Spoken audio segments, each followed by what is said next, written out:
Manipur issue షర్మిలమ్మ YSRTP అధ్యక్షురాలుగా ఎక్కడ తెలంగాణలో ఉన్నప్పుడే జరిగింది, మొదలుపెట్టింది. మరి అప్పుడు ఎందుకు మాట్లాడలేదో నాకు అర్థం కావట్లా. అప్పుడు ఆమె అజెండాలో ఎందుకు అర్థం లేదో నాకు అర్థం కావట్లా. మన ఆవేశంగా క్వశ్చన్ చేశారు జగన్మోహన్ రెడ్డి గారిని. మరి అక్కడ ఎందుకు మాట్లాడాల, అక్కడ ఎందుకు పోరాటం చేయలే? ఇక్కడ వచ్చి రాగానే నేరుగా బీజేపీ ఇది ఎంబూఆర్ అంటూ మణిపూర్ ఇష్యూ తీసుకొని దాన్ని పెట్టి క్రిస్టియన్ వీళ్ళకి అన్యాయం జరిగింది, గుండెలు మండిపోతున్నాయని ఎందుకన్నారు? అజెండా క్లియర్గా కనపడట్లేదా? ఇది ఆమె అనుకున్నది కాదు. చంద్రబాబు నాయుడు గారు ఆయన లక్ష్యం 2-3 ఉన్నాయి.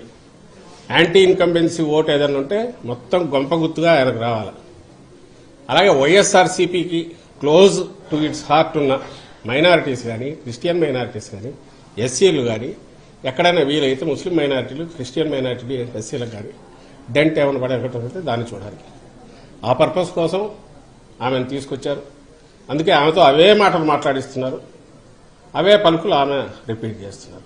అంతకుమించి మళ్ళీ ఆయనకు కొంచెం ఎక్కువైనా ఇష్టం లేదు. ఎందుకంటే యాంటీ ఇన్కంబెన్సీ ఓటు కొంచెం వాళ్ళు తీసుకోకపోతే అది మళ్ళీ తనకు ఎక్కడ దెబ్బ కొడుతుందో అని ఆయన భయం కూడా ఉంది. సో ఈ కంట్రోల్డ్ దీంతో నడుపుతున్న ఒక ప్రచారం, దుష్ప్రచారం లేదా ఆ స్ట్రాటజీ తప్ప చంద్రబాబు గారిది. అందులో ఈమె కేవలం ఒక చిన్న పావు, అంతకుమించి దీనికి వేరే ఇది లేదు.